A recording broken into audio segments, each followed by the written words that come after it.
వందే మాత్రం. నేను మీ journalist Navatha. Welcome to R voice. పాకిస్తాన్ను నమ్ముకుంటే చైనాను ఎదుర్కోలేరని అమెరికాకు అర్థమైంది. అదానీ కేసులు క్లియర్, ట్రంప్ నోట భారత్ గురించిన మాట. చైనా టూర్ ఫెయిల్ అయిన సందర్భంగా మళ్ళీ భారత్ వైపు చూస్తుంది అమెరికా. నిన్న చైనా పర్యటన నుంచి తిరిగి వస్తున్న సమయంలో డొనాల్డ్ ట్రంప్ ఒక సంచలన ప్రకటన చేశారు.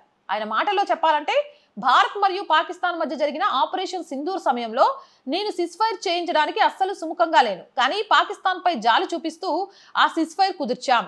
పాక్ ఆర్మీ చీఫ్ మునీర్, ప్రధాని షాబాజ్ నన్ను ఎంతో బ్రతిమాలారు.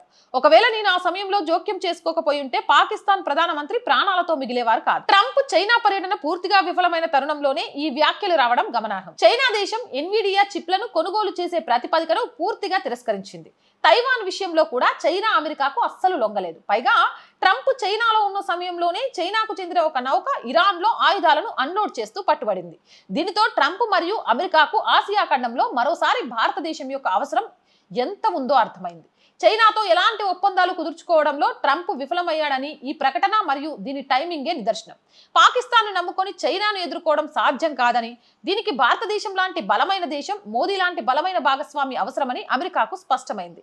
దీనికి తోడుగా నిన్ననే మరో కీలక పరిణామం చోటు చేసుకుంది. అమెరికాలో అదానీపై పెట్టిన కేసులను అక్కడి ప్రభుత్వం వెనక్కి తీసుకుంది. ఇవన్నీ ఒకదానికొకటి లింక్ అయి ఉన్న రాజకీయ వ్యూహాలుగా కనిపిస్తున్నాయి. మీరేమంటారు? మీ అభిప్రాయం ఏంటి? కామెంట్ చేయండి. జై హింద్, జై భారత్. అండ్ మోర్ వీడియోస్ కోసం R group of channels, R voice, R political, R Sanskriti 3 channels ని వెంటనే సబ్స్క్రైబ్ చేయండి. కంటెంట్ బాగుంది అనిపిస్తే లైక్ చేయండి, షేర్ చేయండి. ఆర్థికంగా ఆర్ వాయిస్ కి చేయూతనందించండి. ఆర్థికంగా సపోర్ట్ చేయాలి అంటే సబ్స్క్రిప్షన్ పక్కనే జాయిన్ అనే బటన్ ఉంది. 1 to 5 లెవెల్స్ ఉన్నాయి. ఏదో ఒక లెవెల్లో సపోర్ట్ చేయండి. లేదా స్క్రీన్ మీద గూగుల్ పే, ఫోన్ పేతో పాటు అకౌంట్ డీటెయిల్స్ ఉన్నాయి. మీకు తోచిన సహాయాన్ని అందించండి. వ్యాపార ప్రకటనల కోసం 8328500576 నెంబర్ని సంప్రదించండి. జై హింద్, జై భారత్.